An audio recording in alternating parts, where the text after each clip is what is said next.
तुम्ही नुसतं शेतीकडे नाही, अजून तुमचा एक भारी निर्णय म्हणजे तुम्ही ऑर्गॅनिककडे वळला. तर ते आधीपासून ठरलं होतं का शेतीकडे वळल्यानंतर तो डिसिजन आला की ऑर्गॅनिक फार्मिंग करावी? नाही, मग एकदा आम्ही शेती करायला गेलो की आम्हाला नोकरी करत असताना वाटायचं की the grass is always greener on the other side. आणि अर्थात grass was actually greener on the other side. पण तिथं शेती करायला गेल्यावरती लक्षात आलं की हा ग्रास, हे पिकं जे आहेत हे ग्रीन खूप दिवस राहणार नाही. कारण जे प्रॅक्टिसेस शेतीमध्ये चालू होते, कन्व्हेन्शनल शेती आपण ज्याला म्हणतो, त्यात केमिकल फर्टिलायझरचं इनपुट, पेस्टिसाइड, विडीसाइड, हर्बिसाइड, सगळ्या प्रकारचं केमिकल इनपुट्स, ह्यांनी काय झालं की मातीची सुपीकता आहे ती कमी कमी होत चालली होती. आणि आमच्या लक्षात आलं की मागच्या 50 वर्षात आपल्या मातीने 50% फर्टिलिटी गमावलेली आहे. अरे बाप. जे मागच्या 500 वर्षात झालेलं नाही. तर ऍट दिस रेट आमच्या लक्षात आलं की आता आपली शेती पण एक 20, 25, 30 वर्षात सॉल्ट पॅन होईल किंवा नापीक होऊन जाईल. मग हे कन्सर्निंग होतं. आणि मग आमच्या लक्षात आलं की आपण जे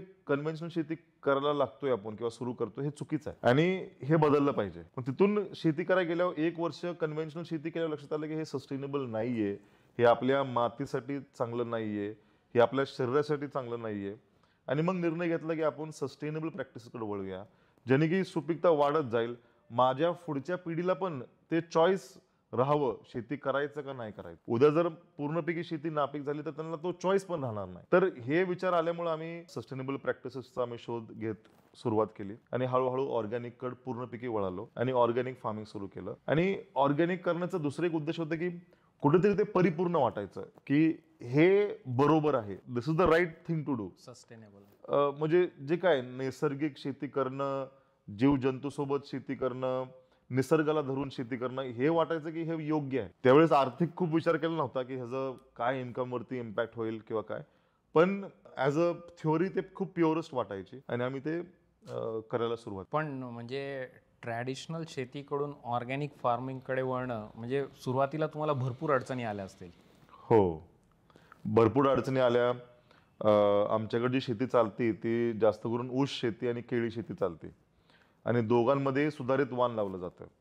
त्यामुळे देशी वाण असं काय आता तिथं सापडत नाहीये. आणि दुसरं म्हणजे मोनोक्रॉपिंग आहे, म्हणजे एकच पीक पद्धत आहे. नेहमीच.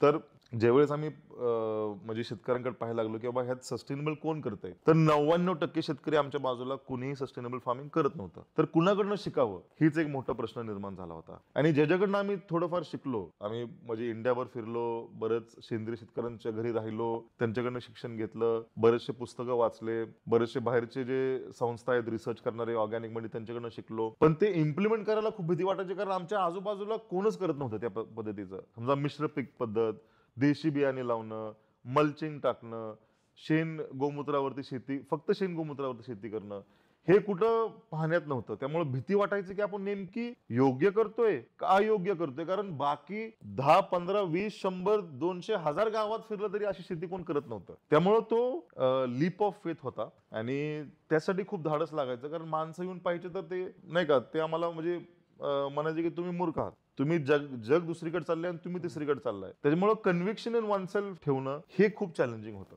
ऑर्गॅनिक फार्मिंग म्हणजे आजकाल तरी नुसतं एक फार्मिंग मेथडॉलॉजी नाही राहिली, एक लाईफस्टाईल झाली आहे. म्हणजे ऑर्गॅनिक लाईफस्टाईल ही एक असं परिपूर्ण जीवनशैलीच असं भरपूर लोक विचार करतात. तर फार्मिंग हा त्याचा एक लहान पार्ट आहे. तर तुम्ही तुमच्या लाईफमध्ये ऑर्गॅनिक फार्मिंग करायच्या अगोदर पण तुमचे ऑर्गॅनिक लाईफस्टाईल होती का बऱ्यापैकी? आमची शहरात राहत असताना एवढी काय ऑर्गॅनिक लाईफस्टाईल नव्हती. अवेअरनेस येत होता. आमच्या ज्या ताई आहेत त्या बऱ्यापैकी आम्हाला सांगायचे की तुम्ही केमिकलचा कमी वापर करा, बारीक बारीक गोष्टीमधनं, आणि ते आम्हाला मदत करायच्याच. तर थोडं अवेअरनेस होती आणि कॉन्शियसनेस होती की आपल्याला प्रत्येक गोष्टी सस्टेनेबल करावी. पण लाईफस्टाईल तशी नव्हती. थोडंफार रानातलं काय भाजीपाला फळ यायचे तेवढेच आमच्या लाईफमध्ये ऑर्गॅनिक होते. पण ह्याची आवड होती. म्हणजे गावी गेलं की देशी खाणं, गावी गेलं की ताजं रानातलं खाणं, ह्याची आवड होती. आणि त्याच्यामुळे मला वाटतं ते आवड असल्यामुळं कुठेतरी आम्ही ते करू शकलो.